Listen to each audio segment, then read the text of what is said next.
Arousal refers to physical and psychological activation in a person, which ranges from not at all aroused to completely aroused, and is not automatically associated with either pleasant or unpleasant events.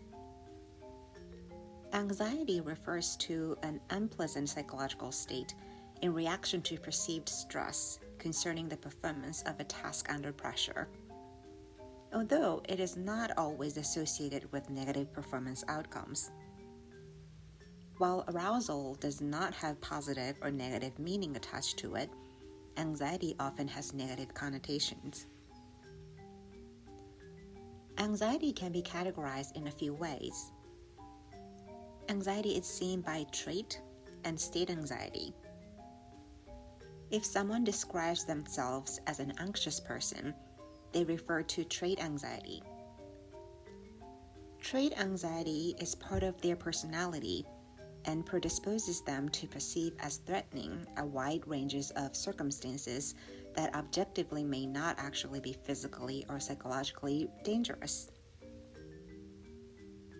State anxiety is an emotional state characterized by subjective, consciously perceived feelings of apprehension and tension, accompanied by or associated with activation or arousal of the autonomic nervous system. State anxiety is situation-oriented anxiety, such as feeling nervous before a presentation.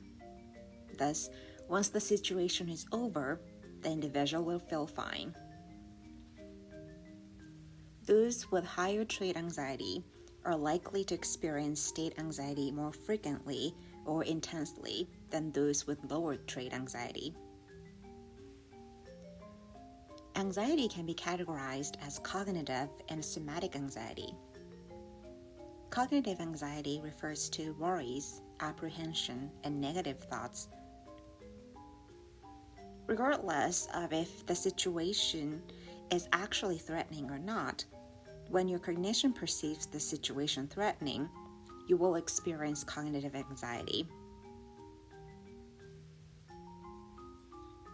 Somatic anxiety refers to increased heart rate, respiration, sweating, and other physiological changes.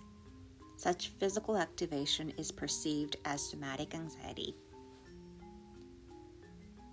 When we have an imbalance between demands and resources, we'll experience stress.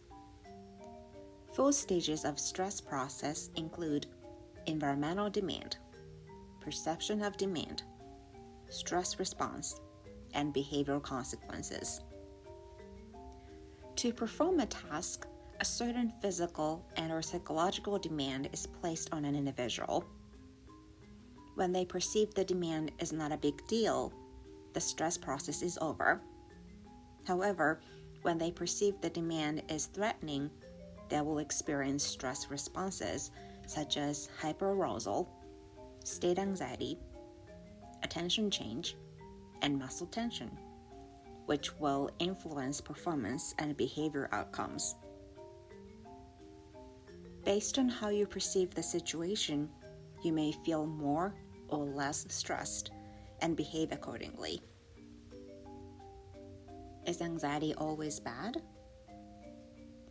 Arousal level and performance quality have an interesting relationship.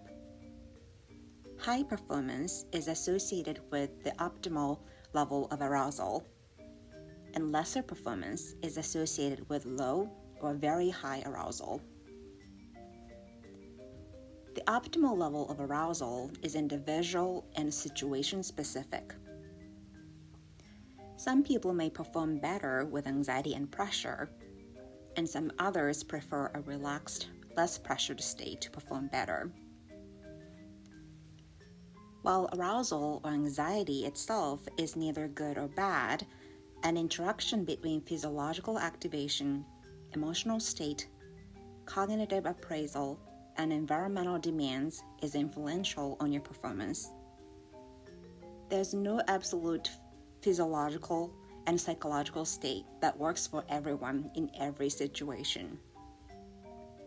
Thus, it is very important to be aware of yourself and your optimal zone of arousal.